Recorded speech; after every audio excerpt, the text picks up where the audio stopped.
Hello, Hidden Gems. It's time for another live Hidden Hour, a live recording of our podcast, Hidden True Crime, with yours truly and Dr. John Matthias, forensic psychologist, also my co host, partner in crime, and my spouse.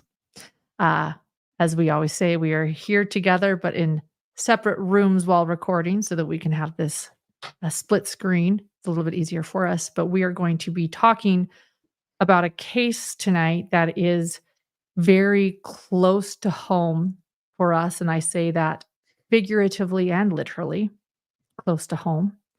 It is a case in our hometown, and it is a case where I attended opening statements this week. In the trial is the Robert Tellis trial, and the victim in this case is Jeff German, a true crime journalist who was brutally assassinated. And the man charged in his killing is a politician. The motive, prosecutors say, were terrible stories, or not terrible, but stories that Jeff German wrote about terrible things happening in Tellis's office in Clark County administrator. It's very chilling, very shocking when you really think about that. A politician, if convicted, a politician murdering a journalist for truth seeking and telling the truth and uncovering a lot. So we want to delve into this very, very important story in depth with all of you tonight. I have so many questions for Dr. John. And Dr. John, I'd like to ask you where you want to begin. Let's start with, so there was some video that the prosecution showed in opening statements, and there's a specific moment in this video. We're not going to show the most violent part of this video, by the way, but afterwards there's a moment where the alleged perpetrator, Robert Tellis, returns to the scene of the crime. And why don't we take a look at that? The assailant leaves Mr. German there in the rocks, has his bag with him, and walks down the street. This was opening statements.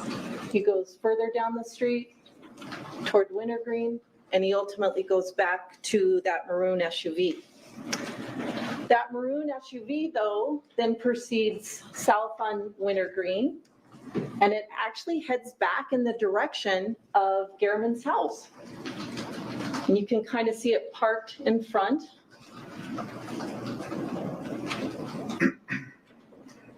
The individual gets out, goes back towards where the body is.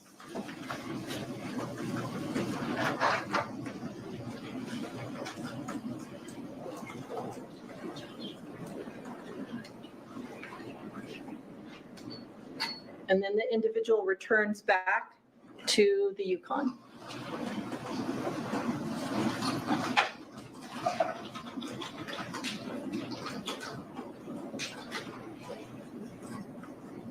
Okay. The Yukon leaves Bronze Circle, the cul-de-sac for Jeff German. It goes back on Wintergreen Drive. It goes west on Washington. It goes on Rampart. Goes on Apple. Do you want me to stop? Okay. And it goes back to Silk Tassel and Mr. Tellis's neighborhood. All right. So part of the puzzle here, if we want to understand Tellis, we're going to mainly do a tribute to Jeff German, but we also want to talk about the perpetrator and try to understand some of the elements that drive this perpetrator, this alleged perpetrator. He's in trial right now. But a big question here for me in understanding this case and understanding this perpetrator is, why does he return to the scene of the crime? So he commits this horrendous act, and you can see from the video, the prosecution played it. He goes back. He circles back. He was stabbed to death, by the way, Jeff Yeah. Garman. 7 times, 4 in the neck, 3 in the body. So the alleged perpetrator, Tellis, which, by the way, the prosecution has showed quite convincingly that that's his car. The car is registered to his wife, but that's the exact car registered to his wife. But he returns to the crime scene, and then he leaves.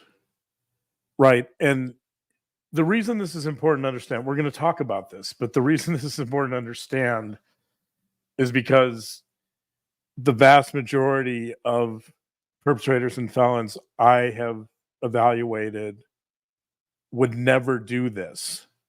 In fact, like it's almost a natural response for human beings when you commit a heinous act.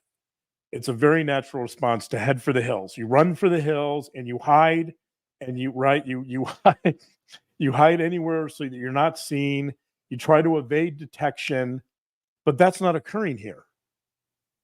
What's occurring here is you have the alleged perpetrator going back to the scene, and not just going back to the scene, but spending some time at the scene. And so I think a big piece of this puzzle, or at least an important piece of this puzzle, will be trying to understand why this alleged perpetrator, Robert Tellis, returns back to the crime scene. So I want to start with that because this is such an important moment. And we'll go back to this and try to figure this out in a little bit. But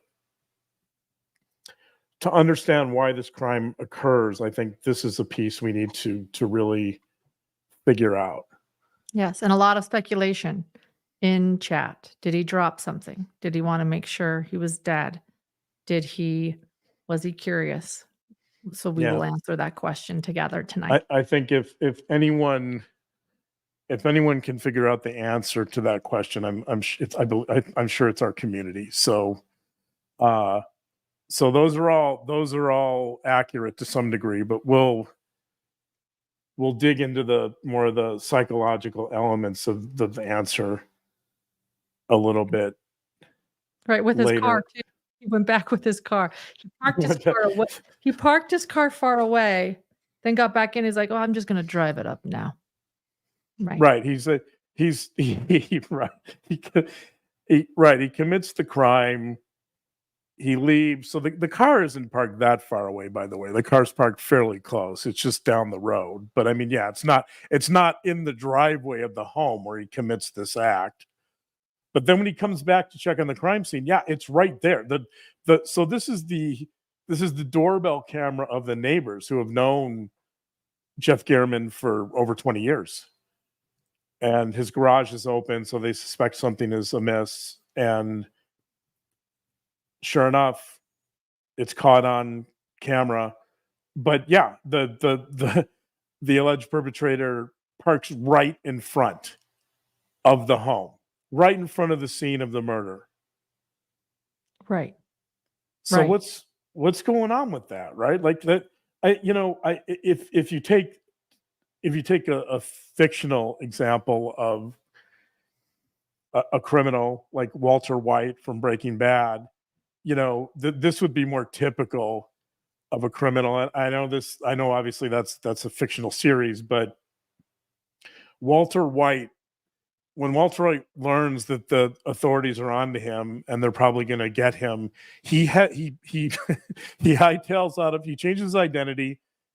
He hightails out of town to nowhere, like the middle of nowhere in Maine, in the middle of winter, with no services, no electricity, no internet, right? Like he just wants to disappear. He doesn't want to be caught because he knows if he's caught, he's going to spend the rest of his life in prison. But this guy goes back, and then he goes home.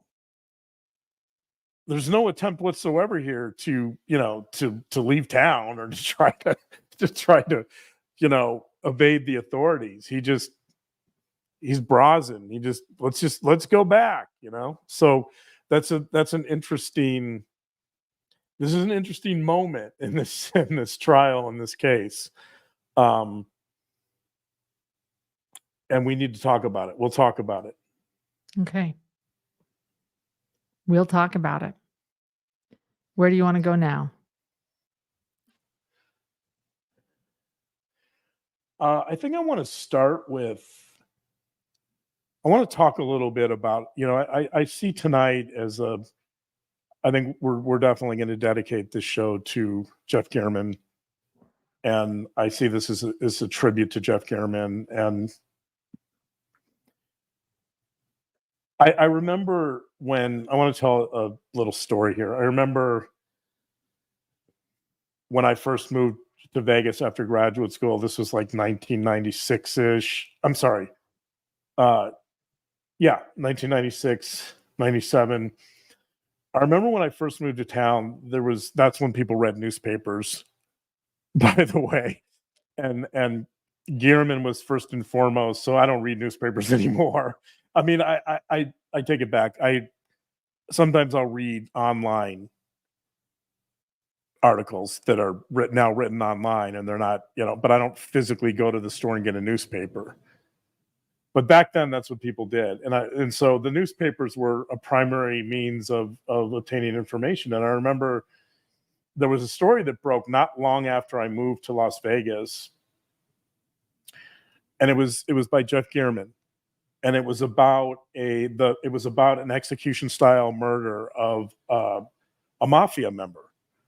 And the reason I remember it is because I was fairly new to town, and at the time, there was some belief that Las Vegas was transitioning away from the mob, and Vegas has always been a town that was essentially built by the mafia. And there may or may not, I don't know, still be mafia ties here. It's not totally clear, but I'm sure there's some influence there. But there was a mobster whose nickname was Fat Herbie Blitzstein. And I remember the story. It was by Jeff Gehrman. He broke it. And I remember it was, at the time I was thinking, I thought the mob was gone from Las Vegas. I thought, that when I moved here, that, corporate interests were slowly kind of taking over Vegas, and all the casinos were, for the most part, owned by corporations by that point. But here was the story by Gehrman, kind of reminding everyone that that the mafia still was around, and as of 1997, and and it was, it was well written. I remember reading it. It was well written, and I remember then learning that Jeff Gehrman was someone who took on a famous mobster, Tony Spilotro, Mhm. who was portrayed by Joe Pesci in the movie Casino. And I thought, man, this is amazing. Like, this guy really has some courage. This guy really doesn't care about the consequences of what he's doing, or he doesn't, he's invested in seeking and telling the truth to the fullest extent possible. And he doesn't care who has to take on. He just wants to get to the truth. He wants to provide an accurate story. And I remember at that point, at that time when I moved to Vegas, having a lot of respect for what he was doing. And I remembered thinking, this is a journalist worth paying attention to. And Yes. in fact, I did pay attention to him, and he showed a long history of exposing corruption, corporate corruption, political corruption. He took on criminal cases. In fact, there's there's a really peculiar case that he covered, and he was instrumental in rooting out some evidence that turned out to be really important in the case. And I don't know if our community will remember this case, but there was a woman, Susan Winters, Yeah. Wow. This who case. she was deceased in January of 2015, and her husband, Dr. Gregory Brent was his nickname, Dr. Gregory Brent Dennis, was a psychologist. I say was because presumably he's in prison now and presumably he's not practicing. I would assume his license has been revoked, but Jeff Gehrman was instrumental in, so that the case initially, so Brent Dennis calls 911 and reports his wife is deceased. There happened to be, he says that she was depressed and that she ingested a bunch of antifreeze, and that led to her demise. But her family really questioned that version of events, and her family hired a private investigator to look into it. And the family also brought the story to Jeff Gehrman. And Jeff Gehrman was really important in kind of exposing some of the key pieces of that particular case. One of those pieces, by the way, was that Brent Dennis, the psychologist, this is a piece that blows me away, by the way. This is the piece that's I still can't wrap my mind around. But Brent Dennis, Gehrman discovered, was purchasing drugs from his patients. So think about that for a moment. I can tell you right now that is I hope that's highly unusual in our profession. I mean, I got into this profession to attempt to assist people, not to acquire drugs from them, right? Because if you're acquiring drugs from your patients, you're not really helping them. You're in a position where you're helping yourself a lot more than you're helping your patients. So that was a mind-boggling piece of information that not only did Jeff Gehrman and the people who covered the case, including private investigators and police, realize that this guy Brent Dennis was a drug addict and was acquiring drugs from drug dealers. He was also purchasing drugs from his patients. And the motive, the suspected motive, was that he didn't want to divorce his wife. So his wife, Susan Winters, was an attorney, and she was also a part-time judge. She was 48 years old at the time of her death. Mm. They had 2 children. They have 2 children.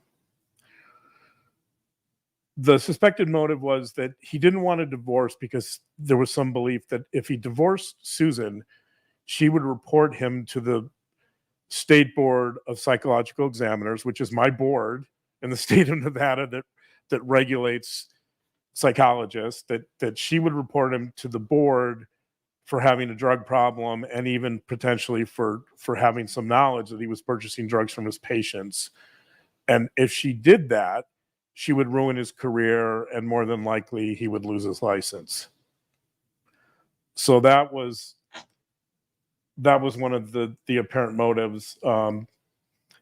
They also learned that Susan Winters, the wife, had a life insurance policy valued at over $1 million that Brent Dennis learned would go to him if she happened to commit suicide. So there's on the record a call from Brent Dennis, the psychologist, to the insurance company asking if suicide is a legitimate means through which payment would be made to him in the event of her untimely death. So all of this, by the way, wasn't known, of course. This was all part of the investigation and Jeff Gehrman's stories. And so Jeff Gehrman's investigation, really. Yeah.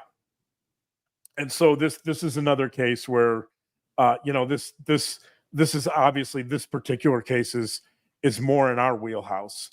but I knew of this case and I followed this case closely, and I was just kind of mesmerized and riveted by Gehrman's reporting, and so I feel some kinship with Jeff Gehrman, not just because when I entered town in Las Vegas many years ago, that Gehrman was an outstanding reporter, but that he was continuing to report on these types of cases, and he was continuing to uncover information that nobody else was, and that he continued to find these sources Yes. that he held strictly confidential, but these sources that really helped him get to the bottom of matters.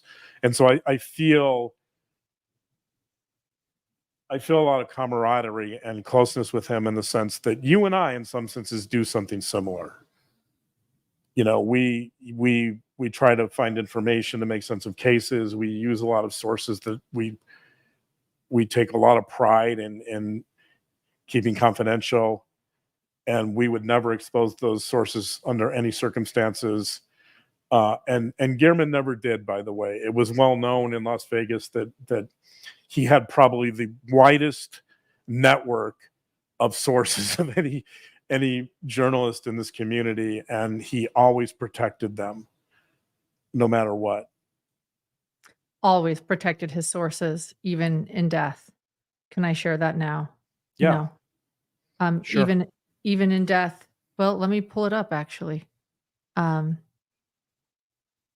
Well, even in death, he made sure that there couldn't be FOIA requests or digging deep into the review journals, sources, and Jeff Gehrman's computers, so that even in death, he would protect his sources throughout decades of reporting and keeping them safe and those people safe. And I admire that so much, because his sources were everything. He protected them at all costs. And so even after death, the Las Vegas Review Journal, his paper, has made sure that police cannot get a search warrant into his computers and have them end up in FOIA docs to protect his sources. So that's neat too. Yeah, for sure. So I think, And then going back to Susan Winters, that was a death that was going to be a suicide until he sought justice for Susan and investigated further. So hence our title tonight, A True Crime Maverick. right, and he took on very difficult, high risk cases that could potentially pose some risk to himself, and he was fearless about doing that. He was extremely courageous, and he was more intent upon uncovering the truth and really revealing corruption and or crime or felonies, no matter what it took. And I have a lot of admiration for that. So I think we're covering this tonight because of my respect for Jeff Gehrman, and the fact that he was in our community, and he was such an instrumental part of our community, and it's just a horrendous crime. So I want to pay tribute to him, and I want to kind of look at the silver linings here too, if there are any. I mean, he's missed, but I think he's also left behind an important legacy, which we want to honor tonight. Yes. Yes, we do. I mean, I have so many questions for you about the man on trial, Robert Okay. Tellis, the politician, the local Okay. Las Vegas politician.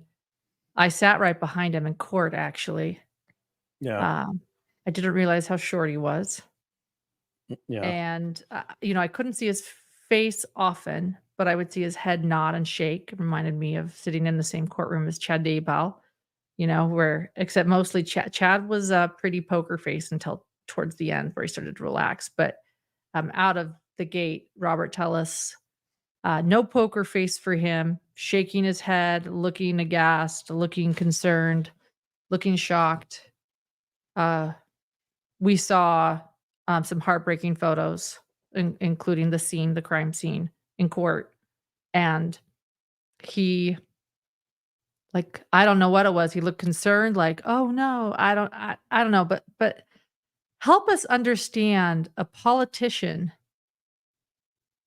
innocent until proven guilty, on trial now. Th the evidence doesn't look good for him, but a politician who would be so upset that a story's done by him, because also I just wanna say that's the nature of being a politician. If you're gonna make yourself a public figure, expect scrutiny. I'll just say that too. It's one reason, that I'm not a politician, although I expect scrutiny with our platform, but, expect scrutiny if you're gonna be a politician. Behave if you're a politician. Uh, Deal with frustrations if you're a politician, but this is just something you don't see often. So help us understand Robert Tallis. Who is this guy? Well, before we get into this, there has been more violence towards journalists over the last 4 or 5 years than there's ever been, or probably let's say the last 4 to 8 years. And so Yes, it's that is important. true. It's important to note that violence has increased. I don't have the numbers in front of me, but I know that journalists have been under attack more so than ever before. So I think that's worth noting. I don't know that if this pertains specifically to politicians. I think it's unusual that politicians would do something like this, or allegedly do something like this, in the sense that, yes, when you run for elected office, there's a chance you might lose. And most politicians, I think, they recognize that. Maybe that's under question these days too, but most politicians understand that losing is part of the process.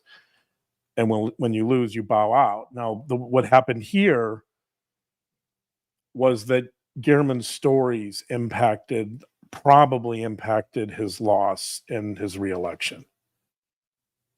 And not only did Gehrman lose, but he lost in the primary.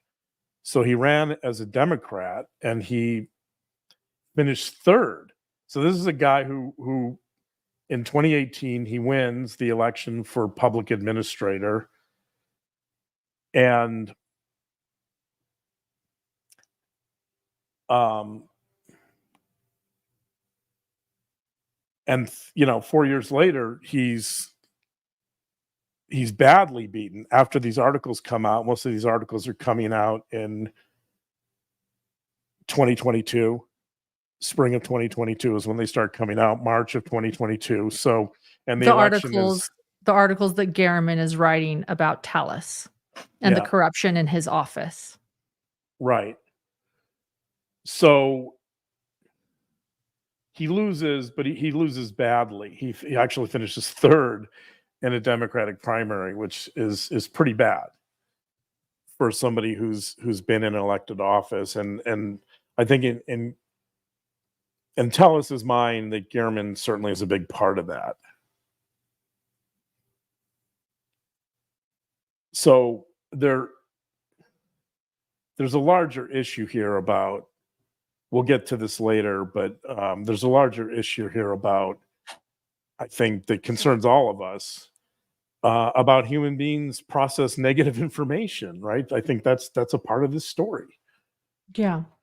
That's a really important part of this story, and people have actually been saying here, truth can be under attack, all of these things, and it makes me wonder if it's because do we not have the ability to process information we don't like anymore, or negative information, and including the subject matter or the subject at hand, dealing with negative information about himself?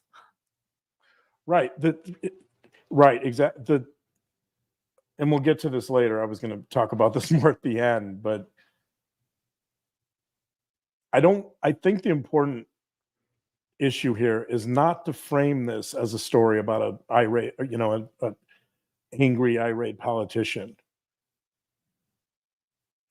This is a story. The question I sometimes ask is, why should all of us care about this? Why should any of us care about this?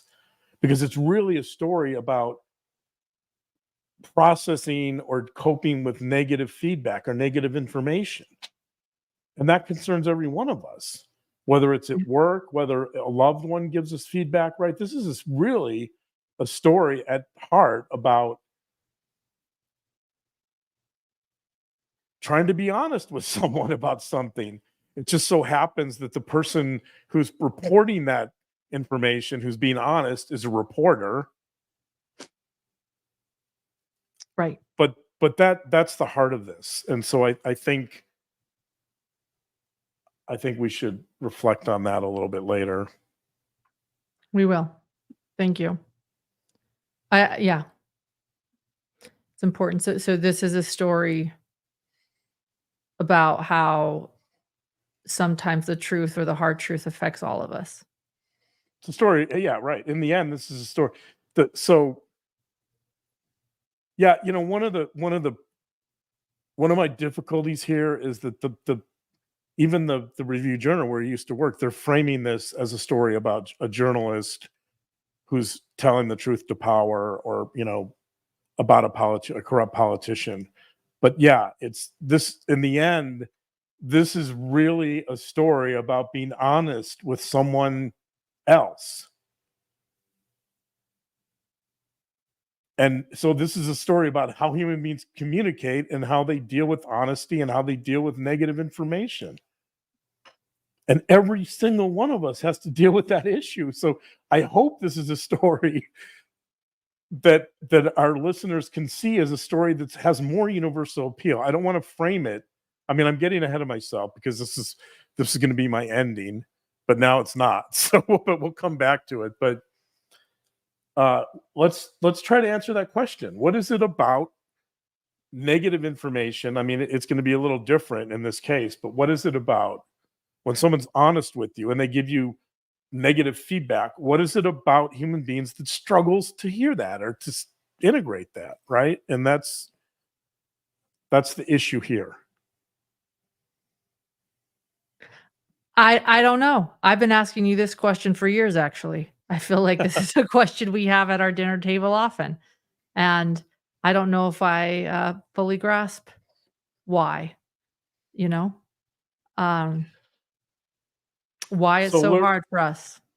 So part of the answer, this is an extreme case, but part of the answer is going to occur from our analysis of Robert Tellis. So why don't we dig into that a little bit? Here we are. Yeah, let's dig into that. So let's start with, I think it's important. Let's start with how this even became relevant to Jeff Gehrman, how this even became a story. And the way it became a story was that in the public administrator's office, which is a county office, Clark County office in Las Vegas, several employees reached out to him and said, we're having a really hard time. This guy, Robert Tellis, he came into our workplace in January of 2019, and it's been absolute terror. And explain what a public administrator does. He was the Clark County public administrator. Beth is asking, and many have.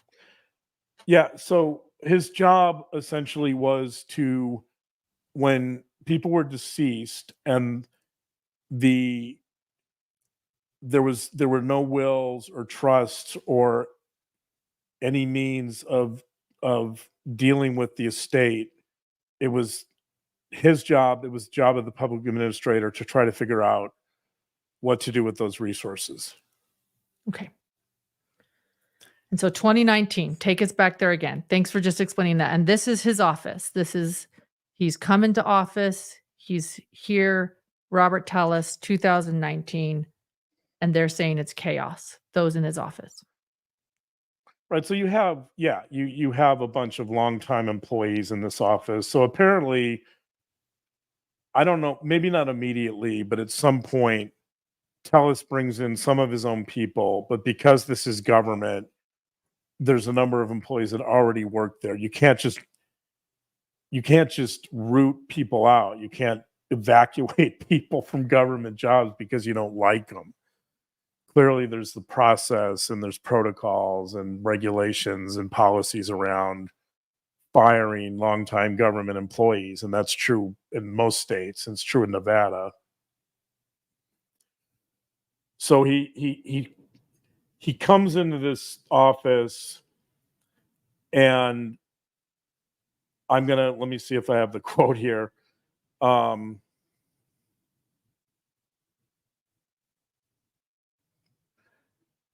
gonna use some words from some of his employees that were already there. One of his employees described him as a monster. So she said, quote, "In describing Mr. Tellis, monster is the right word." Another employee said, "This workplace felt dangerous," unquote. So many of the employees believed that he was creating a hostile workplace.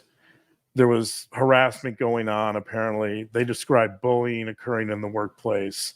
One of the things he did is he cut off all communication between coworkers. So he limited the ability of any of the staff of his team. I guess it wasn't a team because he effectively ended that in the sense that nobody could interact with each other. So he isolated every member of the group. They couldn't talk to each other. They had to report to him. He flattened the hierarchy. So there was a hierarchy in the office. There was somebody that was number 2 below him. Her name is Rita Reed. Rita Reed was effectively demoted to the position of everyone else in the office, which is that they all reported only to Robert Tellis, and they could not communicate with each other. So in other words, Tellis was effectively this authoritarian figure who ran this office with a huge amount of control and oversight and micromanaging, and he did so by separating his staff.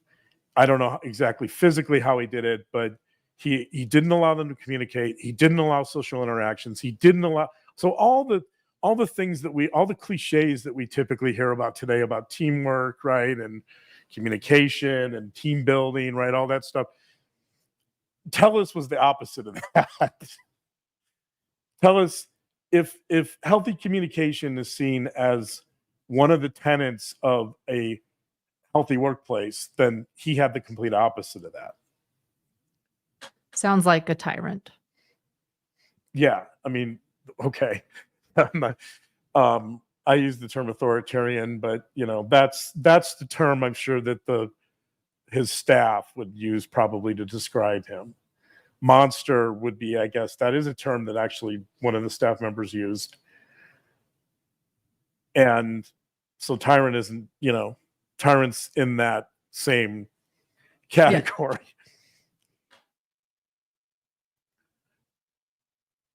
So if we look at if we look at that situation, and so this is, by the way, this is why Jeff Gehrman picks up the story, because he has this sense that something's wrong here. It's so extreme. So I would imagine that people reach out to Jeff Gehrman and say, "Hey, look, our workplace is difficult. I'm having trouble here." And maybe he does a little investigation. He's like, "You know what? Join the club." Like every workplace has dysfunctions. Every workplace has, right, some bad managers. But this particular workplace was of a different order of magnitude. Just the complete isolation. In fact, it was so bad that one of the workers who worked in a cage, because part of this job involved taking possession of property from estates that had to be held in a cage. There was a worker who was in this cage who actually started developing thoughts of self-harming because she felt so removed and so isolated, and he was quite negative towards her. He made some very hostile comments towards her. that she actually considered harming herself.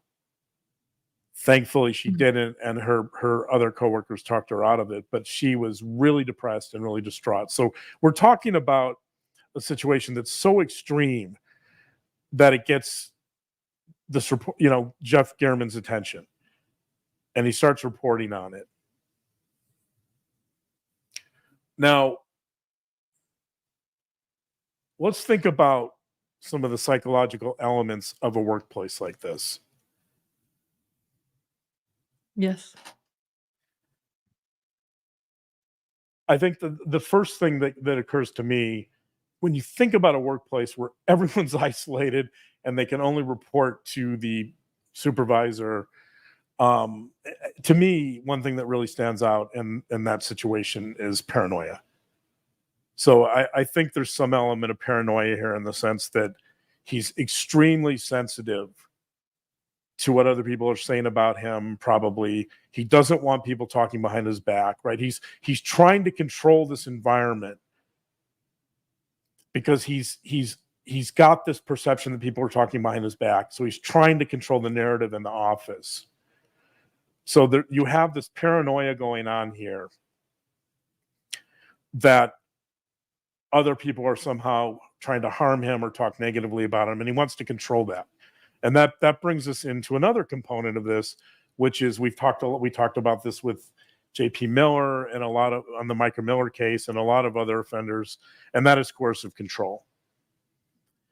And so coercive control is, we've talked about this before, a pattern of behavior with the intent to exert power and control over other people through manipulation and intimidation. And so the important thing about coercive control is it's not just a one-off incident. So often you see patterns of coercive control in domestic violence. A lot of people think of domestic violence as one violent incident.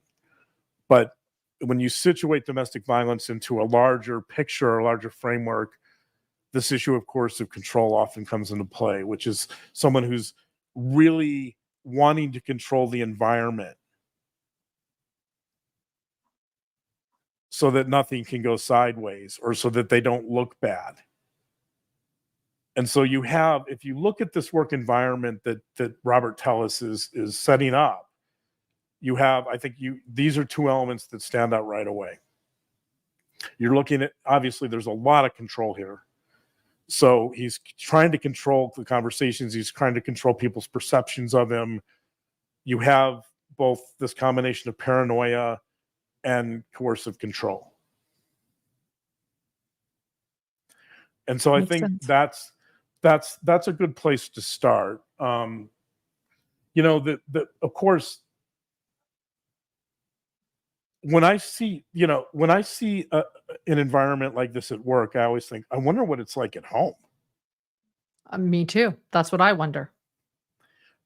Right. And so you have to figure, just as someone who's been in this field for many years, when I learned that someone's a tyrant in the workplace, you can translate that almost universally into someone being a tyrant at home.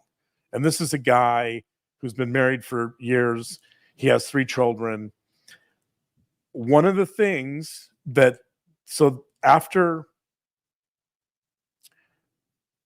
Jeff Gehrman was murdered, assassinated, the Review Journal staff, out of respect and homage to him, they began, obviously, their own investigation, and they began to really dig deep in this. And they found, not surprisingly, that in March of 2020, when he was still working for the public administrator's office, he had a domestic battery charge. Correct. In fact, we have some of that, don't we? We do. Yeah. Can you maybe play it? Okay. Yep, here it is. And this is the Las Vegas Review Journal. You have a link to this in the description of our video. This is the employer of Jeff Gehrman. And this is stuff they uncovered in their own investigation. They had to report on their coworker's murder. And then the moment they started doing that, they started investigating themselves and actually helped with the investigation. Go ahead and start this. I'm not trying to breathe. Like, I'm not trying to. The family's in there. All right, do you want to hold him here? I'll bring my car up. Don't do anything more stupid than you've already done, please. Oh my God! What the hell am I? Our cameras Cameras? are on. Cameras? Can anybody tell me who I hit? Who the hell did I hit? Hold them. Who did I hit? Because I didn't hit anybody. Who did I hit? Who did I hit? Because I didn't hit anybody. This is like totally like, you guys just want to take me down because I'm a public official. No, we don't. Did I hit? I didn't hit anybody. I didn't touch anybody. You guys just want to take me down because I am a public official. You don't. You just want to take me down because I'm a public official.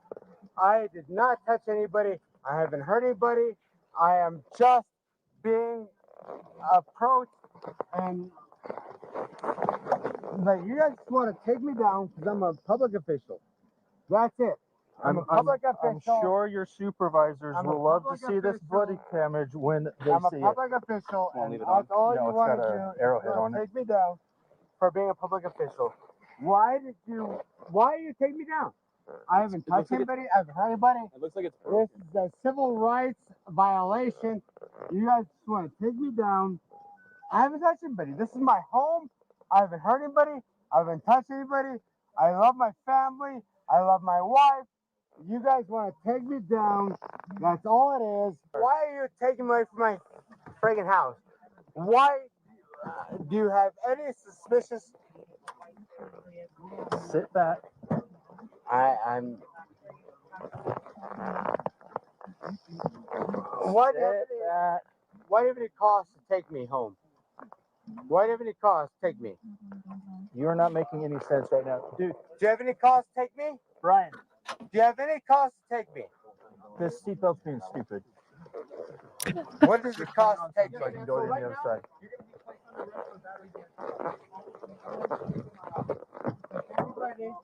I've been touched anyone. I've not touched anyone.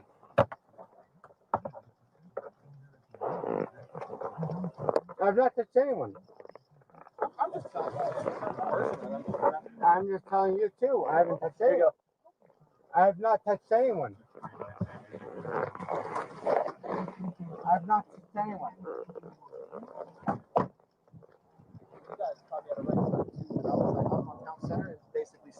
Hold on.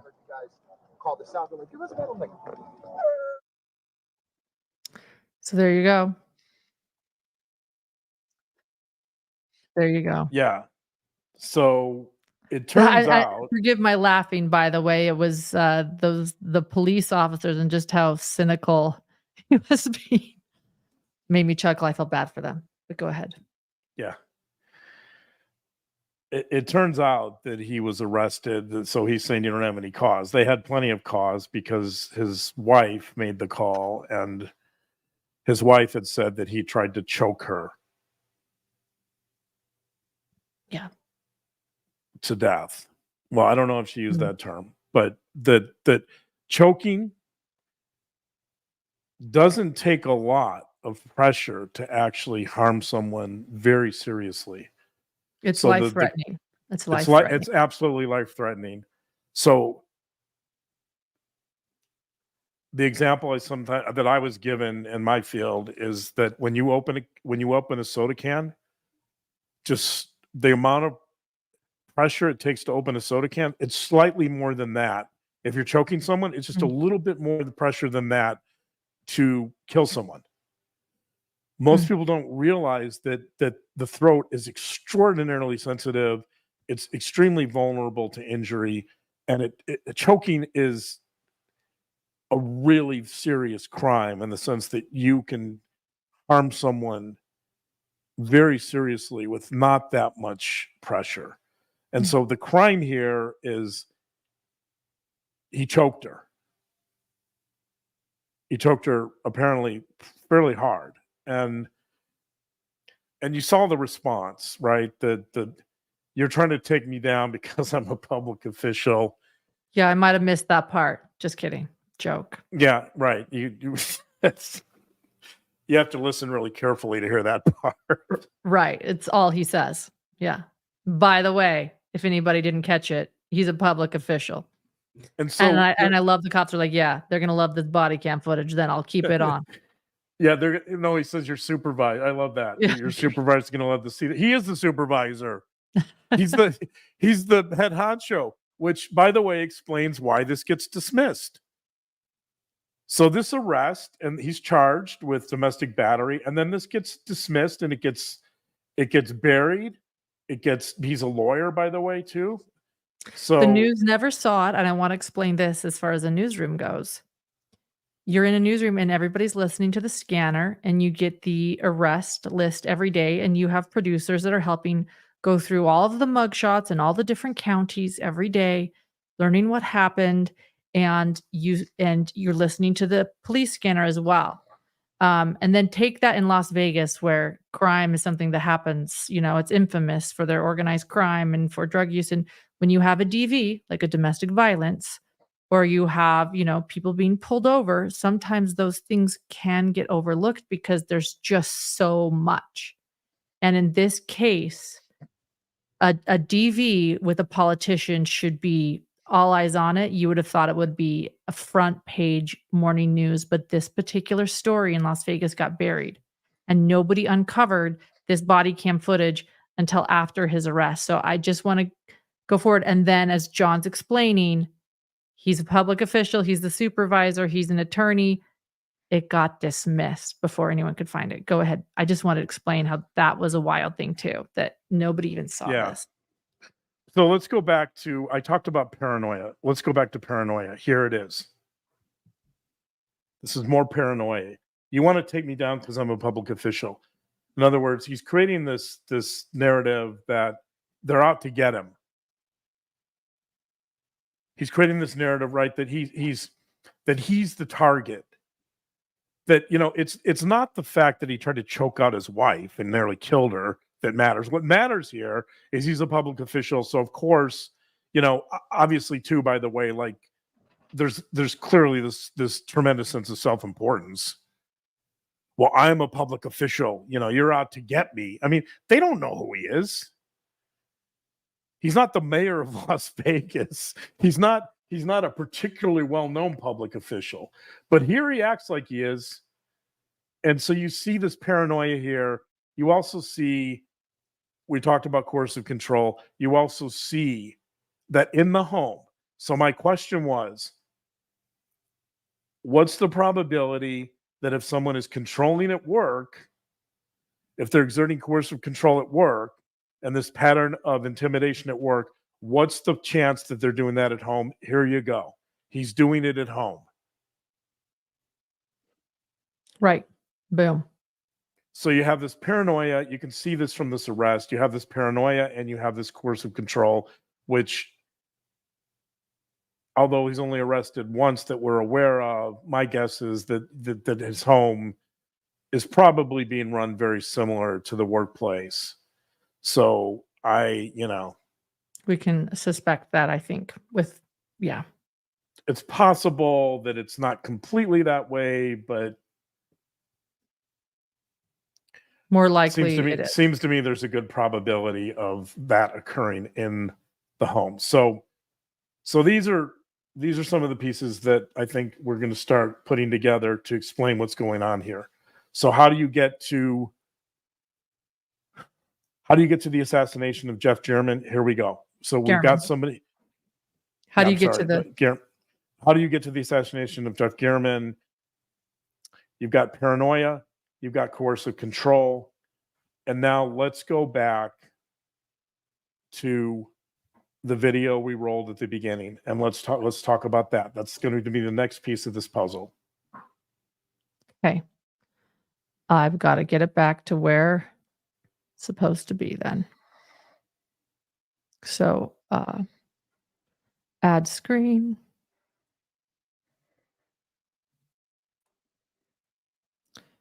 Can you guys see that? Can you see that, John? Yeah.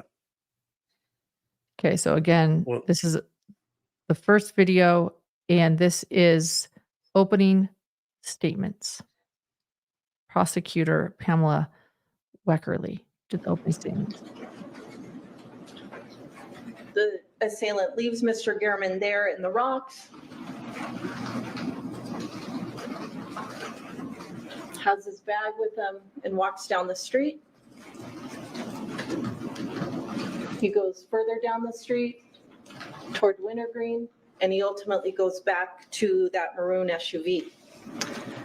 That maroon SUV, though, then proceeds south on Wintergreen, and it actually heads back in the direction of Gehrman's house.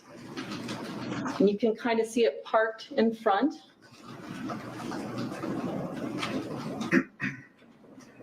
The individual gets out, goes back towards where the body is.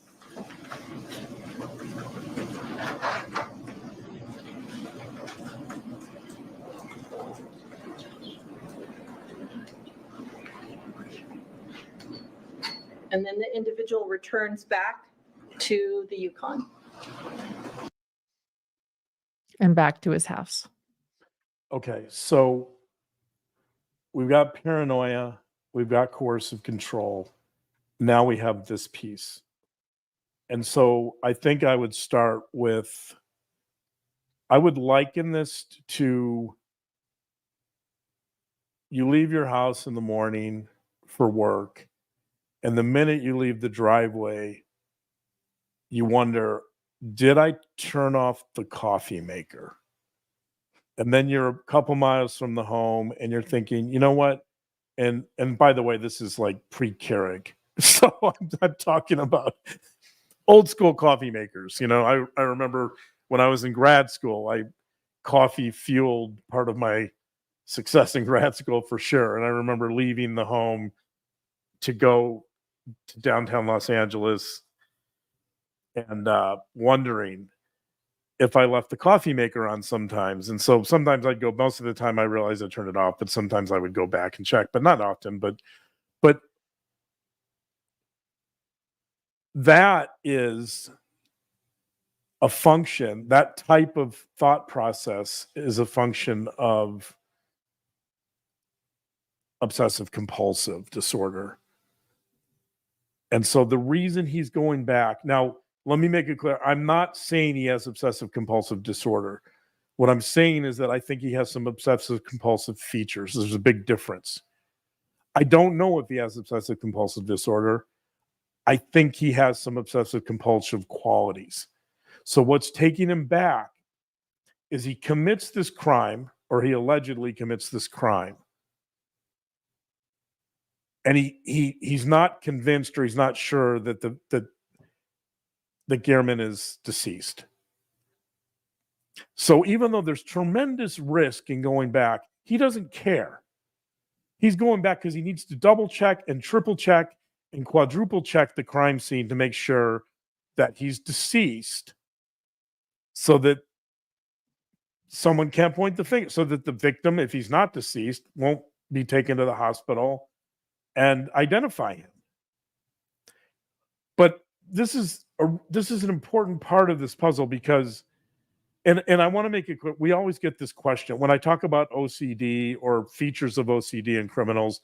People say, well, I know people with OCD and we're not violent. Or yes, that's true. It's not the OCD that's leading to the crime. It's the Right. OCD. It's the OCD with the paranoia, with the coercive control, with violent ideation. It's the combination. But the difficulty here is when you have these features of OCD and you obsess about, so imagine someone's writing these horrible articles about you and describing this hostile workplace you've created. People in your workplace are calling you a monster in public for these articles, and you're obsessed about it. You can't let it go. You're ruminating. You're brooding over this. You're obsessing about it. That's where this becomes an important issue, because this guy, Robert Tellis, I'm guessing, I'm speculating here, but I'm guessing, because nobody goes back to a crime scene unless there's some obsessive qualities. This guy is, it's like the coffee maker times a million, right? Okay. Like he cannot let go of the fact that someone is pointing the finger at him and someone is pointing out these flaws in his workplace. I just pulled up an eerie photo to kind of point out. This is the one picture we have of Jeff Gehrman and Robert Tellis in the same room. It's when Gehrman goes to Robert Tellis's workplace, and holy cow, look at Robert Tellis. And this is a moment because Jeff Gehrman is a good journalist. He reached out to Tellis multiple times and asked for his side of the story and asked for him to do an interview. Just as a good journalist should. It wasn't like he was going behind his back. He was saying, "Hey, I'm hearing this. I received this video of you having an affair with your coworker, and and I've got video of you in the backseat of a car, and I'm hearing this. Why don't you tell us your side of the story?" And so look at this moment, Right. That to me, that's like the quintessential menacing look. And notice that Jeff Gehrman is he doesn't want to look at him. Jeff Gehrman's not establishing eye contact because I think he senses that Tellis is extremely angry. But I mean, that's classic kind of, right? That's kind of classic menacing, villainous gaze. Mm-hmm. A classic, the kind of the classic menacing, villainous gaze towards the victim. And this is to me, this is a really creepy moment because in many ways, I think this foreshadows what's going to happen. I mean, at the time, obviously, we couldn't have known that, but this particular moment, wow. And you don't always say creepy. That's not an adjective you always use. No, that's not an adjective I Look use. at that. You can even see something in the background, and you see quite a few people, but he's got his eyes on him. And look at his hands. It's just like, Yeah. So you're saying that's a man with OCD. So if he's obsessing, not OCD, excuse me, that's not what you said. This Not is someone with OCD. some obsessive, intrusive thoughts, and he's Right. just He can't trying let to it keep go. his composure. Can't let it go. In fact, do you also have the pictures? Let's pull up the pictures of what police found in his garage. You have the picture of the straw hat. Oh, I didn't. I forgot to bring that on. I have this. I have this mugshot. Okay. Yeah. Sorry, a No. little too early for that, but if you want to see some, if you want to look at I don't know what it is about that shot. I pulled that up because I just thought that's a wild shot. Yeah, let me pull up the hat. I can pull up the hat. Give me a second.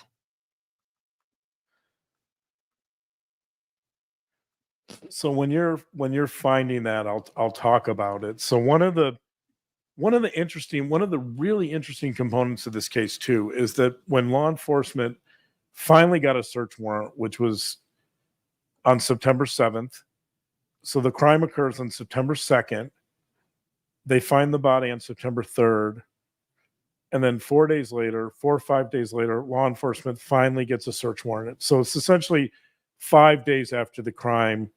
They go into this they go into Tellis's home and they search it. And in the garage, they find the straw hat that they have the person wearing on video. They find the tennis shoes that the exact tennis shoes that the person's wearing on the video. They find the bag, the gym bag that the person is carrying on the video. Found it. Sorry, that took a while, guys. Okay. Keep sharing. And the is that okay? Yeah, I don't know. It's blue in that photo, but Yeah, that is it. Do you have? There's a picture of the hat that's like in little pieces, like puzzle pieces. This is it, babe. But This is there's it. there's another one where that's fine, but okay. Okay, but That's this is good. what we have. Okay, yeah. There it is in Um, 1, 2, 3, 4, 5 little pieces. Yeah, but there's one where anyway, there's one where it even more dramatic, but there's one where but the point, okay, the hat is cut up. You can see it's cut here, but there's actually another picture where he literally is cutting the hat up into little squares and they're in a pile. So that was shown during open statements. And the question, so there's a couple of questions here. Number one, why does he have this evidence in his garage 5 days after the commission of a crime?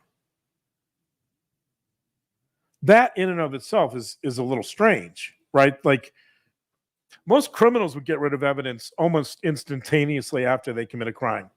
But yet, 5 days after the search warrant is executed,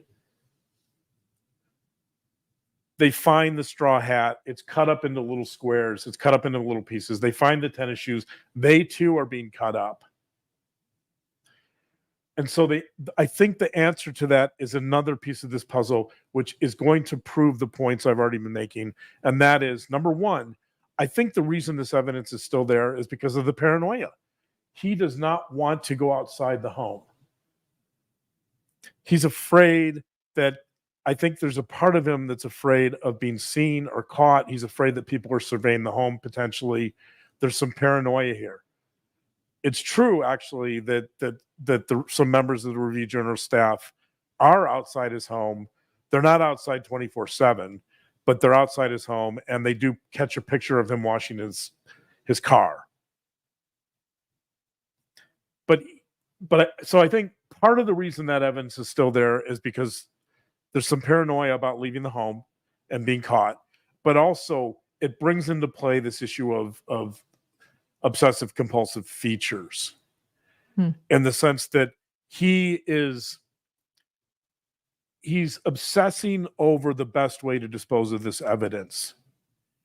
And he's extremely concerned that if he just apparently, I'm guessing, he's concerned that if he just takes it to, say, the Las Vegas city dump, that if the evidence is intact, that somehow it'll be easier to find.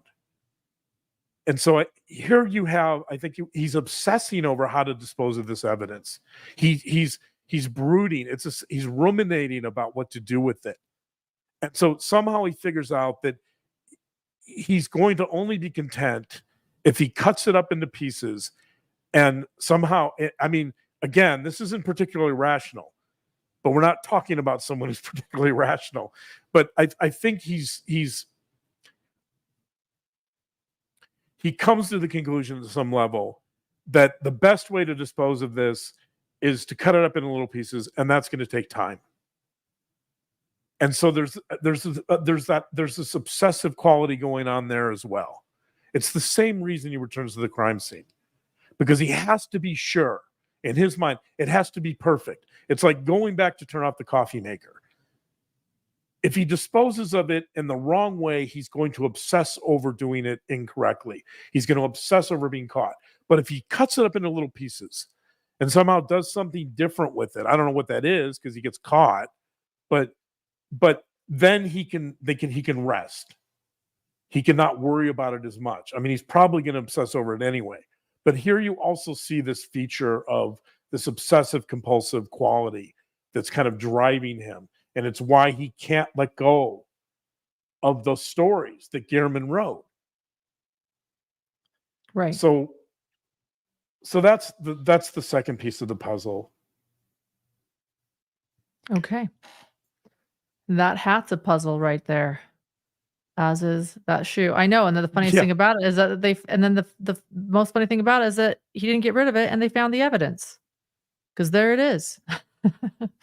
Right. And so, but there's other pictures. It's okay. We don't, if people want to look, you can find them from opening statements. There's other pictures where he literally has cut the head up into little squares. They're like in a pile. And he also cut up the sneakers. This is a blood stain on the speaker. I mean, the sneaker, I'm sorry. Gotcha. But Here's but an ad for something, that I want for Mother's Day, just FYI. Okay, keep going. So, sorry about the jewelry showing. Everybody knows what Lauren's browsing every time we're showing photos. Last time it was beach bags, today it's, jewelry. Okay, you also showed beach bags that you thought Chad Daybell might right. apparently Yeah. enjoy. Um, so this brings us, I think, to the key component of this, and so we have paranoia, we have coercive control, we have some obsessive compulsive features, maybe not the disorder, but certain obsessive compulsive features, and then let's think about for a minute. Let's go back to the workplace. Well, there's a couple of things actually that I want to say. So let's go back to the workplace and think about how he's isolating all the members of his staff and how there's paranoia there. But what is it that he's really trying to accomplish? Right. Right? Okay. Like the question is by separating staff and not allowing them to communicate and then kind of creating this hostile workplace and creating this intimidation. What is it he's trying to do by doing that? Well, that is the ultimate question because the defense in opening statements, I was there when the defense brought up their motive. Well, sorry, their counter motive, saying that the motive doesn't make sense. And I talked about this in my lunch live during trial. But they said that killing the journalist doesn't kill the story. And so the idea, the motive, what does he really want? The motive was that he wanted to stop the story. But I don't buy that. I don't buy that it's as simple as like, oh, I'm going to get this story to stop, so I'm going to kill Jeff Garman. So I'm very Well, curious what you think. I'm going to disagree with you on that, but I'll explain why, and it has to do with this next piece. So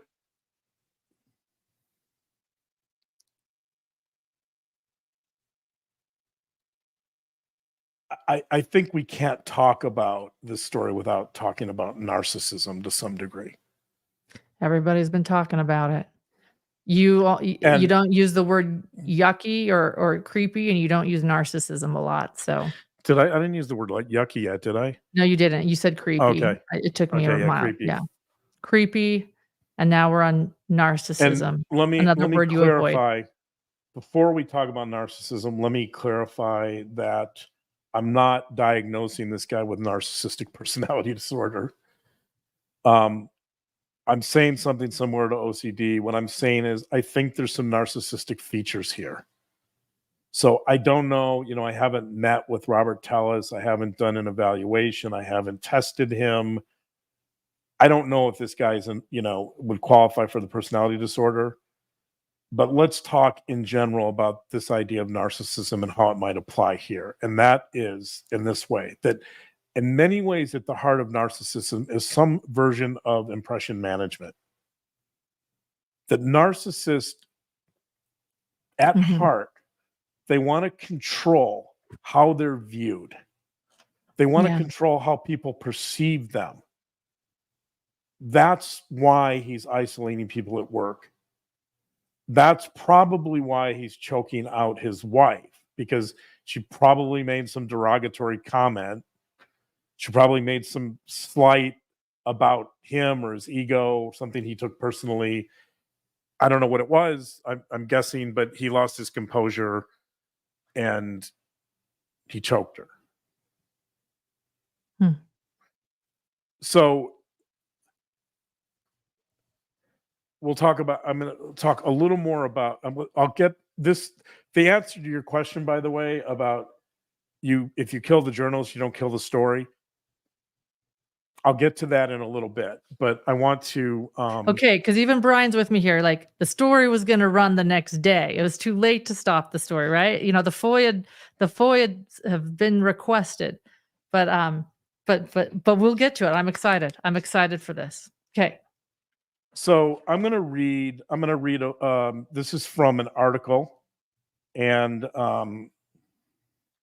this is from an article called Narcissistic Personality Disorder, Diagnostic and Clinical Challenges. It's by Eve Caligor. Caligor is Caligor. Eve Caligor, by the way, has done a lot of research on personality disorders and excellent articles on personality disorders. This is from the American Journal of Psychiatry, volume 172, May of 2015. This is page 416. Here's what Caligor et al. Say about narcissism. A specific form of self or identity dynamic is at the core of narcissistic pathology. Rather than the flexible and reality-based self-experience that characterizes normal identity formation, the sense of self in narcissistic personality disorder is brittle and somewhat removed from reality. What characterizes narcissistic personality disorder across the spectrum is a more or less fragile sense of self that is predicated on maintaining a view of oneself as exceptional.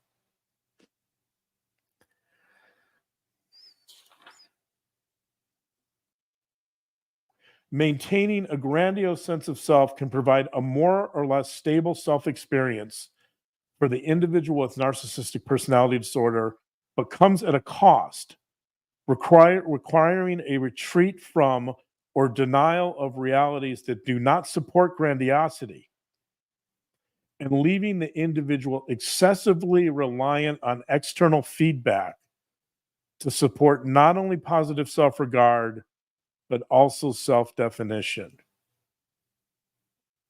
So what Caligor is saying essentially is there's this tremendous desire to be seen as exceptional. And not only that, the way that one maintains the sense of exceptionality or grandiosity is by relying on external feedback from the environment to support positive self-regard and self-definition. So narcissism at heart is a defense mechanism. It's a defense mechanism where we try to control other people's perceptions of us so that they see us as being exceptional in some way or special. And we do that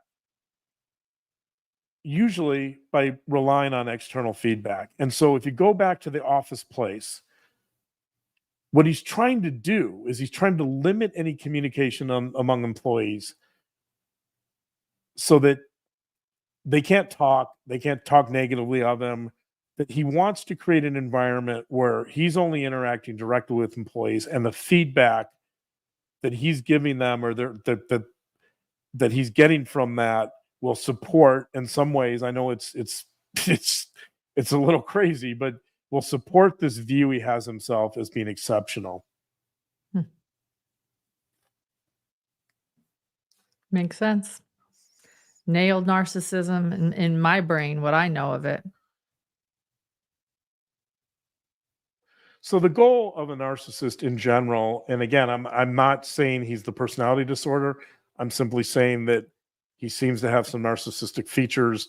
The goal is to look one's best in an effort to ensure that other people will admire you and or envy you. And that's also, by the way, what's going on when he's arrested. You want to take me down because I'm a public official. In other words, he's someone important. He's someone accessible. Like, they wouldn't take down a normal person. They just want to take down this guy because he's so important.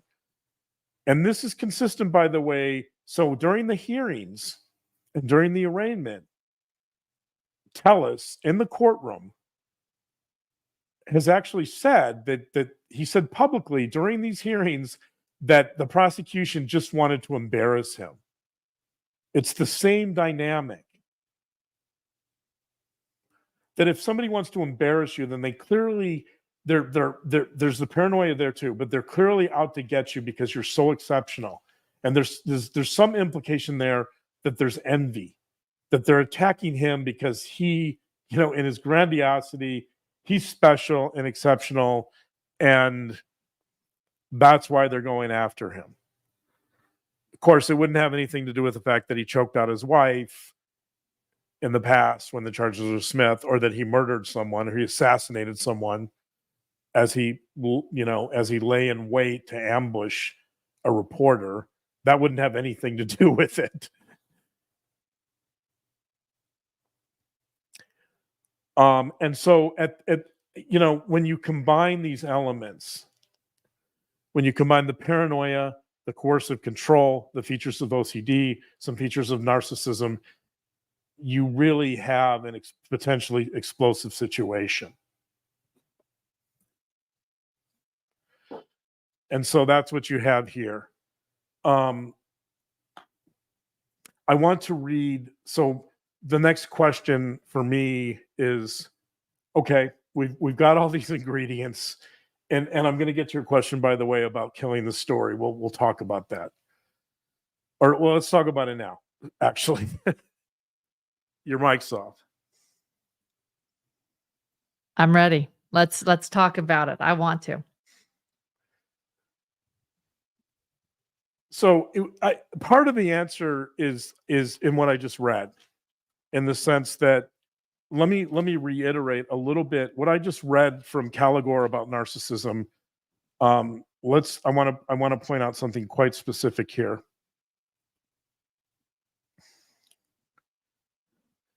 That rather than the flexible and reality-based self-experience that characterizes normal identity formation, the sense of self in narcissistic personality disorder is brittle and, quote, somewhat removed from reality, unquote. Somewhat removed from reality.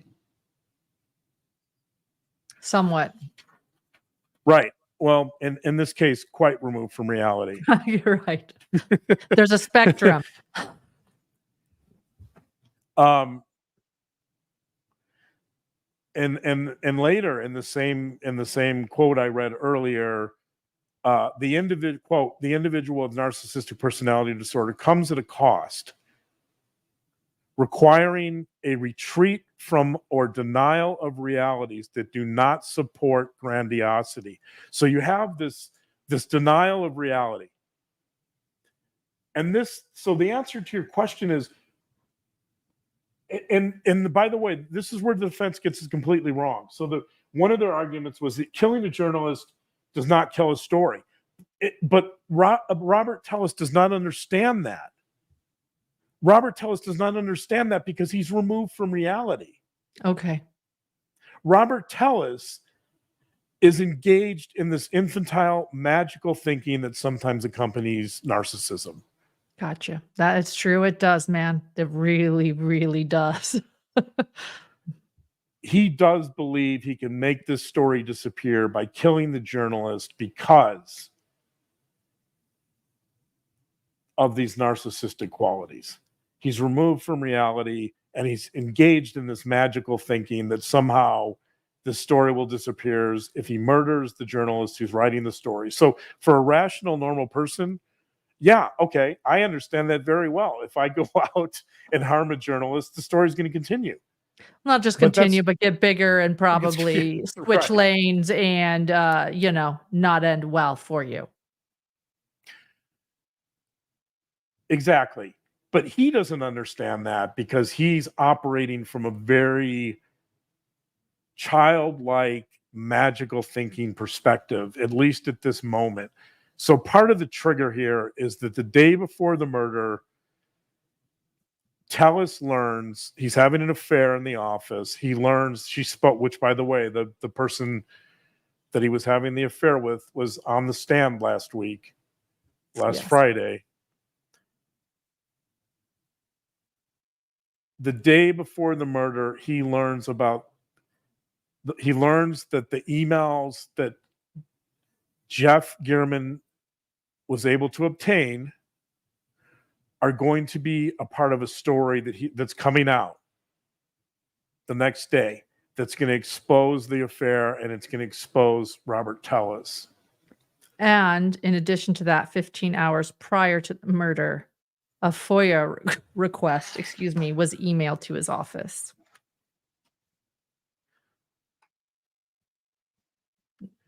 Those So pesky you have FOIA requests. So you have kind of this, not only this really childish magical thinking, but you have something else too. And that is that when you combine that when you combine all these elements, especially in some ways the features of OCD, you have, and knowing this story is going to come out, you have this buildup of emotion, you have this anxiety and this fear and this shame that's just brewing in this guy. It's been brewing in this guy for months. And he wants to purge himself of these unbearable feelings and these unbearable thoughts. And the only way he can do that is to take action. So the compulsive part of obsessive compulsive features is that when you have these magical thoughts and these unbearable feelings of fear and anxiety and rage and helplessness, I'm sure Tellus is feeling all of those things. And then there's this challenge to your exceptional, to how exceptional you are, right? When you have all of these things, the only way he can purge himself from those, in his mind's eye, is to engage in violence. And that's obviously what happened. That's what he does. I mean, he's not convicted yet. Let's say that's what's alleged to have happened. And that's how you get there. That's how you get to murder in this case. Those are the elements that come together. And there's another element too, by the way. And so I'm going to talk about that quickly. This is something I haven't talked about too much, but I think it's such an important part of this case.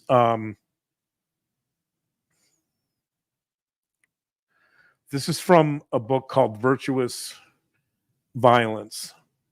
It's by Alan Fisk and Tage Rai. Rai is R-A-I. They have a theory about violence, that violence is in many cases it's a moral issue. And I want to read from this book because there is a moral issue here. And I don't think this is talked about enough necessarily in cases with these where there are kind of narcissistic features. But I'm going to read. This is from the first page 1 of the book Virtuous Violence. Quote, most violence is morally motivated. People do not simply justify or excuse their violent actions after the fact. At the moment they act, people intend to cause harm or death to someone they feel should suffer or die. Wow. That is, people are impelled to violence when they feel that to regulate certain social relationships, imposing suffering or death is necessary, natural, legitimate, desirable, condoned, admired, and ethically gratifying. In short, most violence is the exercise of moral rights and obligations. And here's the important point, or here's the summary of their theory, which is virtuous violence. Quote, people are morally motivated to do violence to create, conduct, protect, redress, terminate, or mourn social relationships with the victim or with others. We call our theory virtuous violence theory. In other words, Robert Tellus feels morally superior and morally justified in murdering Jeff Gehrman because he injured him with these stories, and that he, in his view, in Tellus's view, he has every right to, as the authors of this theory state, to redress that violence and to seek revenge. In Tellus's mind, this violence is completely morally justified because he's right and Gehrman is wrong, and he sees himself as the victim. And truthfully, the defense I'm sure largely because Tellis wanted them to. The defense essentially agreed with them. The defense was that Gehrman was a hero because Gehrman was exposed. I mean, I'm sorry, Tellis was a hero. I scratched that. The defense was that Robert Tellis was a hero because he was rooting out corporate corruption and that people wanted to harm him because he was doing good by rooting out this corruption. And in fact, he, as this suggests, as this idea of virtuous violence suggests, he was the victim. That he was being targeted unfairly, he was set up, he was framed. We've got it all wrong. The real hero of this story, of course, like a lot of felons feel, is Robert Tellis. And he's morally justified. Wow. In the violence. I mean, he's saying he didn't do it, but I'm sure at some level he knows he did, but he feels morally justified. And I think that's a part of the story that's important, because rarely do I see cases where this kind of presentation is so morally virtuous in the eyes of the perpetrator. Just the way he did it in broad daylight. Well, in broad daylight, it also explains, you were asking earlier about his body language, right? All of that comes out. This moral superiority, you see it in his body language in court. He grimaces, he scowls, he frowns, he mumbles. Several times when people were on the stand, he would mumble to his attorneys about, I couldn't exactly see what he was saying, but he would mumble derogatory comments about how they were wrong or stupid or right. And so you see it in court. You see it with the other thing that's going on in court is that if this is a guy with all the qualities I just talked about, and coercive control is one of them, then by sitting in court and having the finger pointed at him, he feels a complete loss of control. So the opposite of coercive control is loss of control. And that, by the way, that I think that puts him at some risk to act out in court. I don't know how bad it will be. If he gets convicted, for example, I don't know what's going to happen. It'll be an interesting moment. I don't think this is a guy who's going to take that easily or accept it. Because he's almost delusional. He is not in a reality. He's not in reality, and he's got this moral superiority. That the reason he engages in this violence, it's obviously not rational.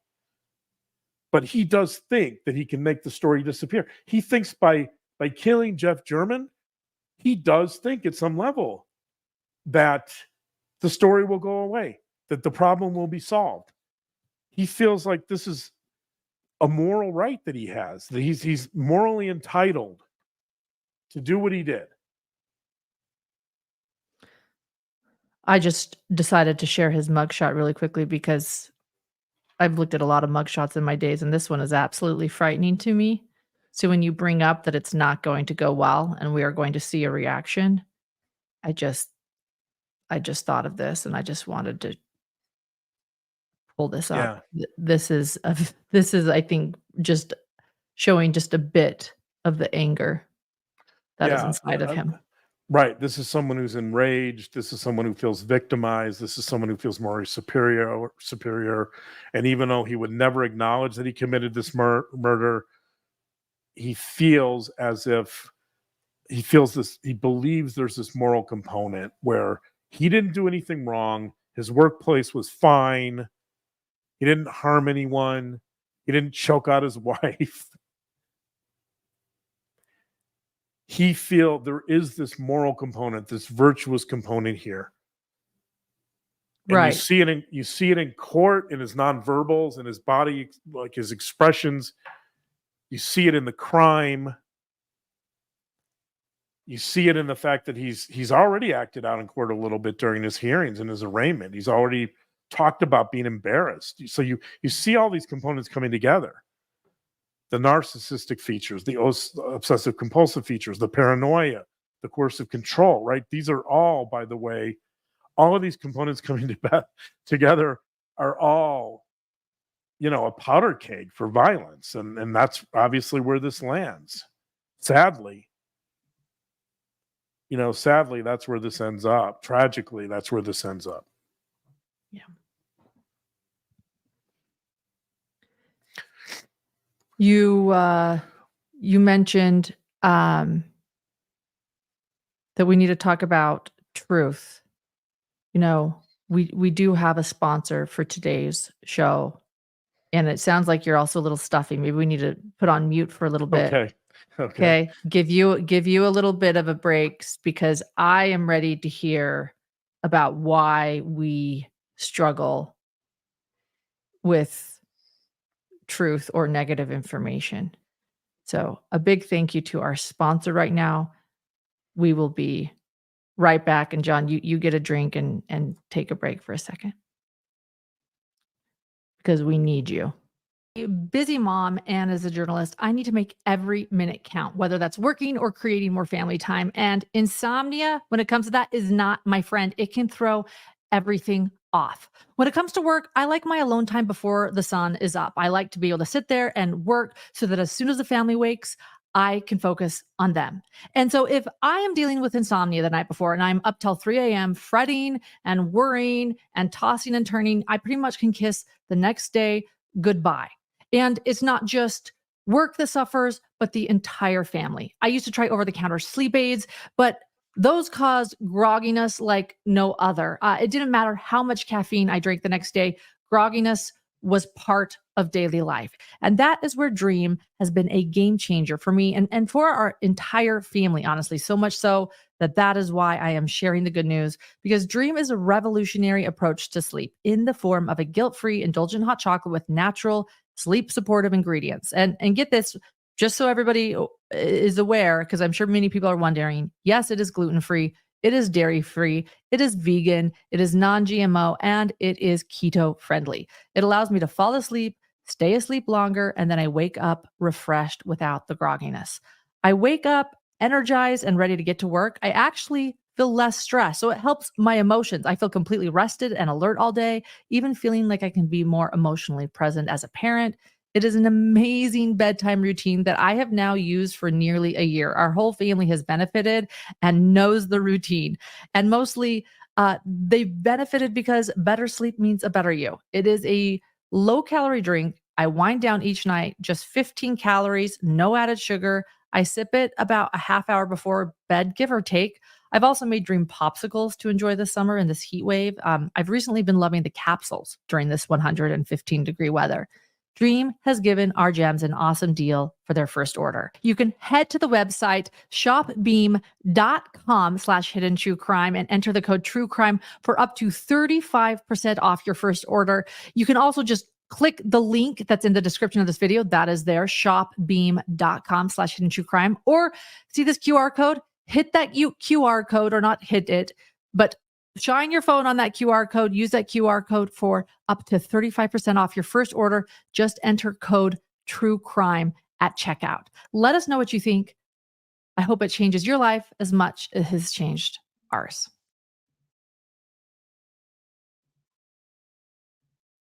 And we're back. You feeling better? We need you. We need you for this last part. I need you. I need to talk about this with you.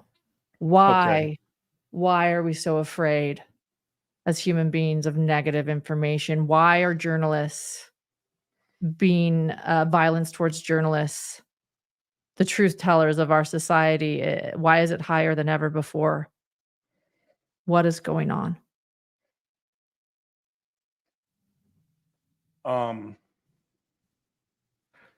Well, can we expand your question a little bit and say, why is it so difficult for people to accept honest feedback?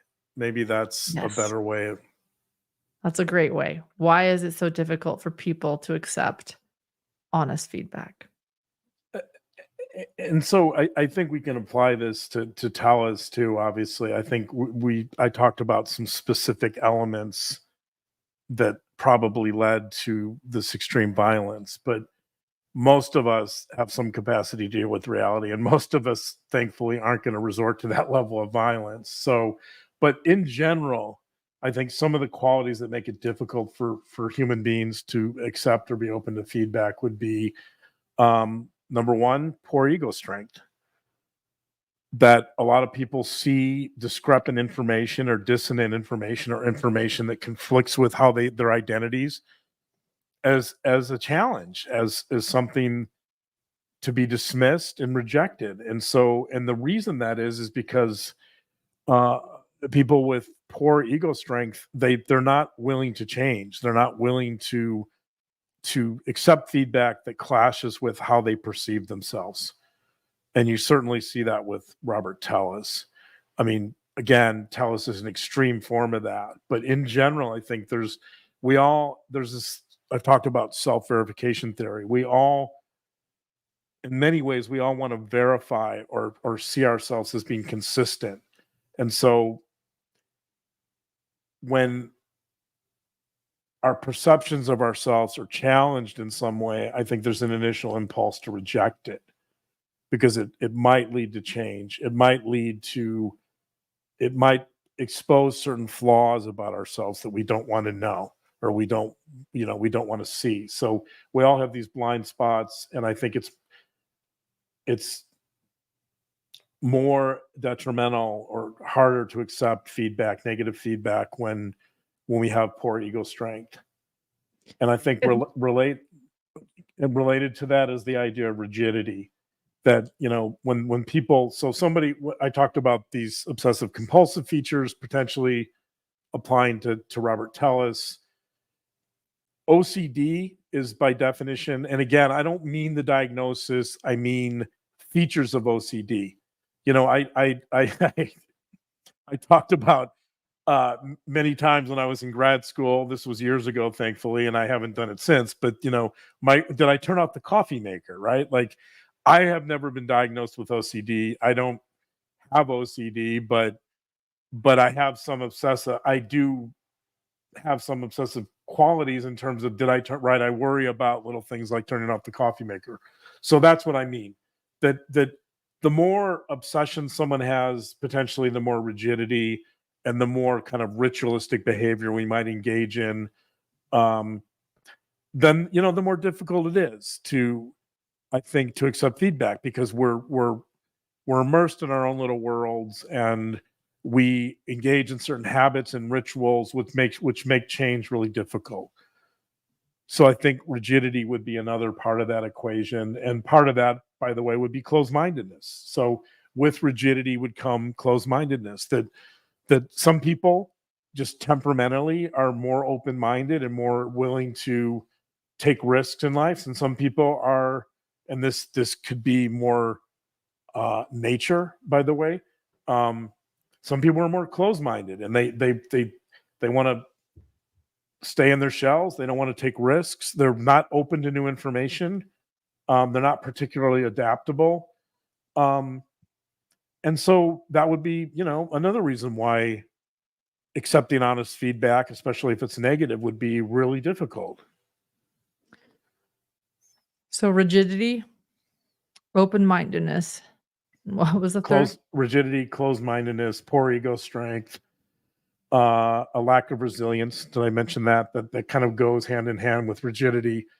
Rigidity, by definition, is kind of the antithesis of resilience. So resilience would be the capacity to embrace change. It would be the capacity to adapt to the environment. So if the environment is requiring certain things of you, typically most normal people would adapt. If you don't adapt, it puts you at risk. An extreme example of that is there were stories when the World Trade Center was hit by the plane. There were stories of employees who, even though a plane was in your building, a lot of the employees sat at their desks and did nothing. Meaning Because- meaning the moment when they could still get out. Yeah, they could still get out. Right, exactly. When the plane hit above the building, they saw the plane hit, they felt it, there was fire in the building, and sadly and tragically, a lot of employees just sat at their desks and they waited for direction. Well, there's actually a survivor that shares this story, that The plane crashed, and she stood up and she looked at her coworkers and they were concerned. What do we do? What do we do? They were afraid, and she didn't talk. She stood up and she walked outside without saying a word. She left. And she said, I made it, and they didn't. When they were all Yeah, looking at each other like, what do we do? but my People point is, froze. Yeah. right. My point is that we're creatures of habit, and when a plane hits your building, and you don't see any, you want to stick to your routine because it makes you feel safe, and you're not adapting to what's clearly happening, right? Like, that's life or death. If you're not adapting, and I'm not blaming them, by the way. I mean, it was a highly unusual situation, but my point is that it's that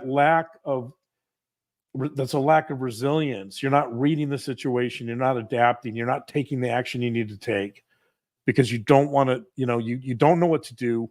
It's highly uncertain, and you're not necessarily reading the situation for what it is, the risks.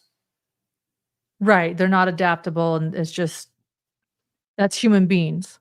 Yeah, exactly. And I mean, the question is, why do human beings struggle to change when they're given honest feedback? Because clearly, if Robert Tellis, a healthy response to Jeff Gehrman's articles would have been an apology from Robert Tellis, right? A healthy response would have been some type of resilience, maybe an apology, maybe changing the workplace, maybe saying, what can I learn from this?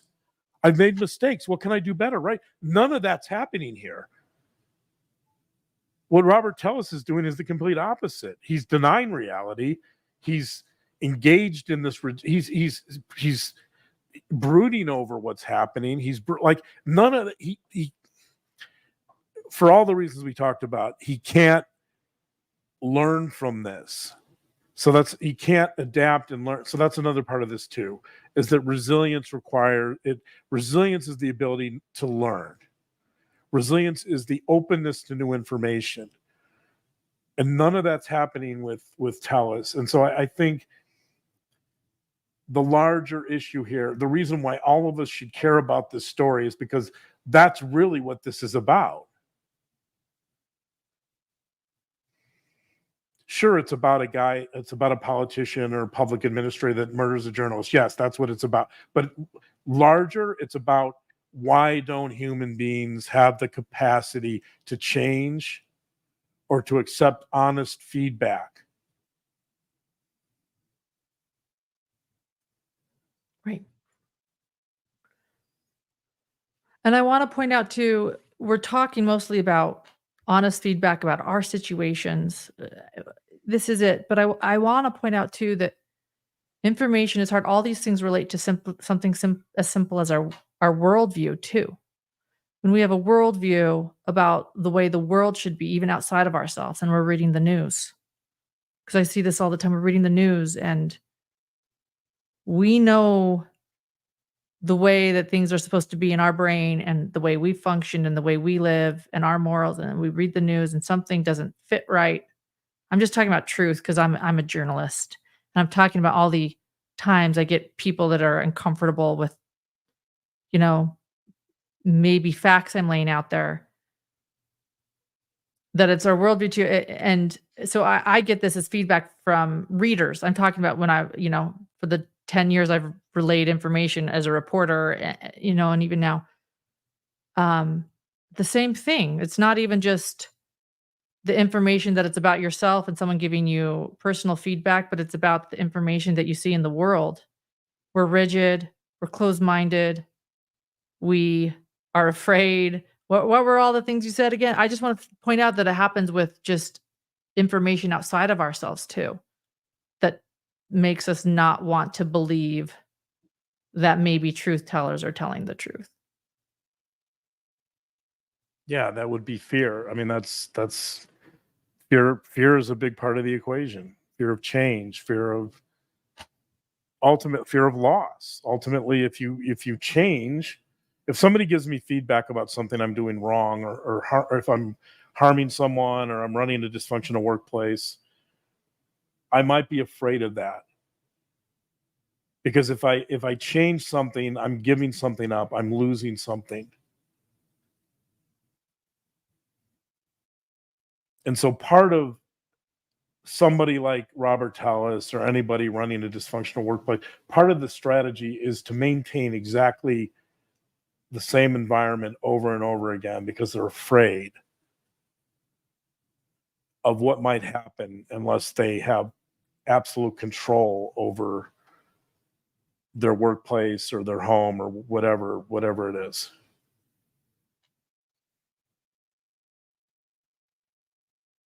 Yeah.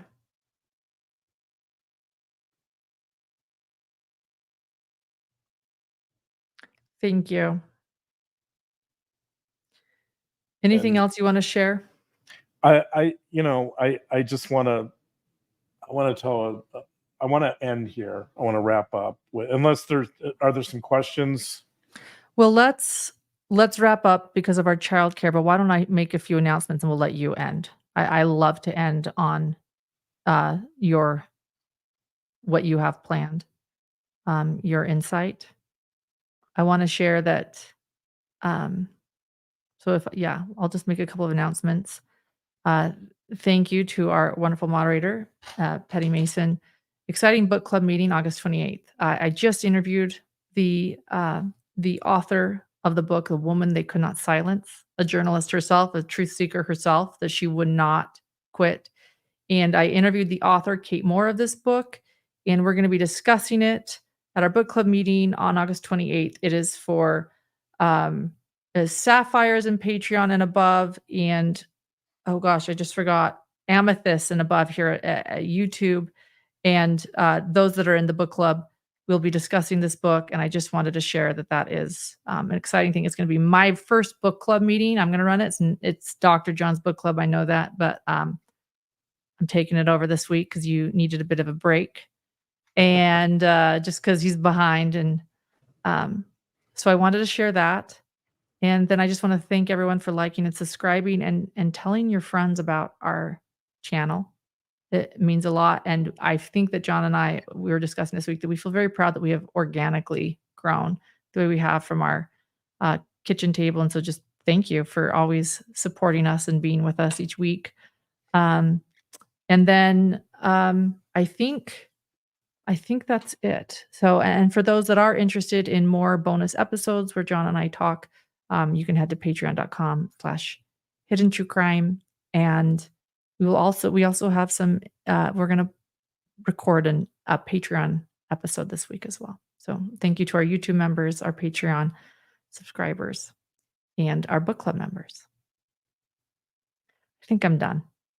So go ahead. Yeah. Since our intention here, I think, was to really pay tribute to Jeff Garriman, and we talked about some of the stories he covered early on, and I told the story about how I knew him and when I moved to Las Vegas, but I do want to tell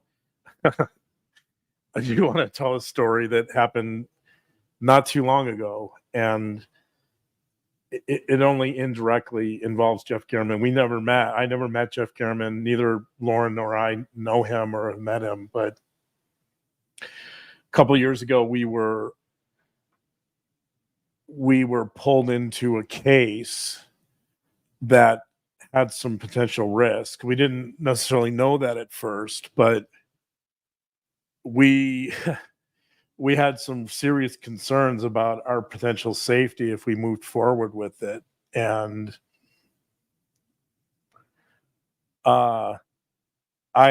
we were thinking about it, and at dinner one night we were talking about whether we should take it on. And I turned to Lauren and I said, "This is true." I said,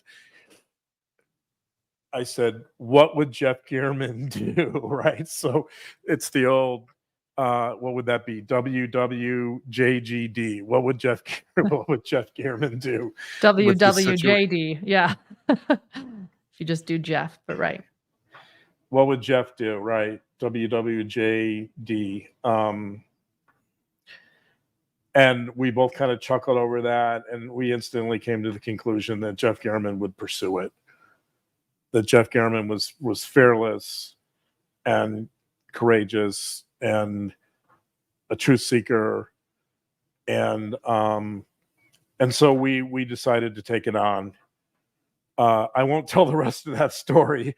It turned out to have a lot of twists and turns, but at least initially, we actually asked that question at our dinner table, and we both, in not knowing, by the way, that Jeff Garriman would be assassinated later, which was a tragic outcome, but we both agreed that we needed to have the courage to do it. And I think that has guided us. I'd like to say that's guided us on our journey into true crime and on this podcast now for years. And we try to be as honest and accurate as we can in spite of the risks.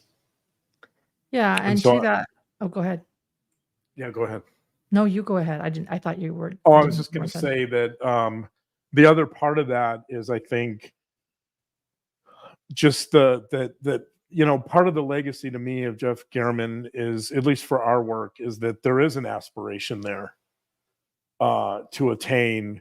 I can't speak for you, but I think this is probably true for you, but just to attain the level of journalistic excellence and integrity that Jeff Garriman showed, and to really protect our sources. It's taken us years to really build up the trust and credibility, to have people reach out to us on some very difficult cases, and we're really, really grateful for that. And again, that's I think that's part of who we are, but when we look at people like Jeff Garriman, there's some inspiration there. Oh, absolutely. I feel the same way. Yeah, I certainly want to be a better journalist and be better. And I've definitely need to try to also be introspective and see where I can definitely improve. I think, if I'm going to be really honest, though, this story has also made me wonder a little bit more about always doing what Jeff Garriman would do, because his incredible journalism also cost him his life, and that's scary.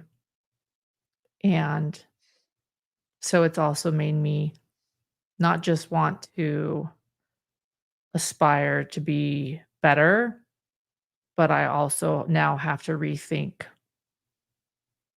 that question too. What would he do? Well, he would always seek truth, but are there times now, as those that, seek true crime information, that we should lean back to? And I'm not saying that's right or wrong. I'm just being honest that it has kind of a chilling effect. And it's Yeah. certainly a case that has affected me and made me think. The irony of the case that John's talking about is we probably shouldn't have taken it on. Yeah, right. We learned that the hard way. Yeah, I think, right. I think for us, at least, I think part of this adventure is learning our limits too. Yeah. So, right. And so it's one thing to want to pursue the truth and pursue justice, but it's also important to recognize when there are risks and to recognize our limitations. And I think that's something we're always going to try to figure out the balance between those as long as we do this. Yeah. Right. So he's certainly, I certainly want to be a better journalist and improve and be better. I think this week a lot I've been thinking about that. That's why I keep saying it. I actually have had some moments this week where I'm like, I need to be better. But I also hope to be wiser too. And I hope that things get better for truth tellers. I didn't tell you, John, but I told the story of when I was pregnant in the news car during the lunch break. And I just know our limits. And hopefully though that, we'll continue seeking truth, but I just have to I'm definitely thinking about things. I guess that's what I'm saying. Thank you, Yeah. John.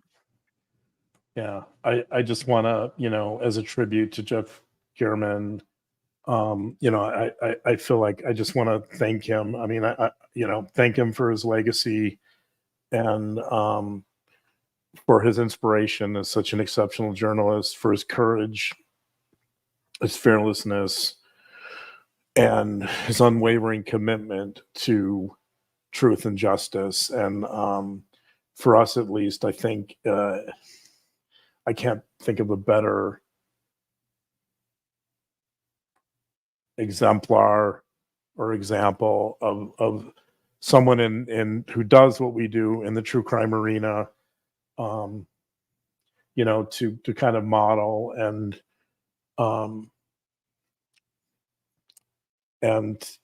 to follow in some ways, or to at least attain that type of legacy. Yeah. Thank you everyone for being here so much. We appreciate it. And until next time, we'll see you. As we used to always say at the beginning of our OG podcast, we'll be saving a seat for you.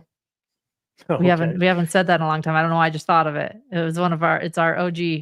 We'll be saving a seat for you. The next time at our hidden hour. Our next hidden hour. And we also used to say, because we were covering Daybell early on, not just we'll save a seat for you, but don't go into portals. Right. Don't go. Portals are not somewhere you want to be. So We need to bring back all the originals. Maybe that's what I'm feeling. All the originals, Don't date Katy Perry either. If you know, you know.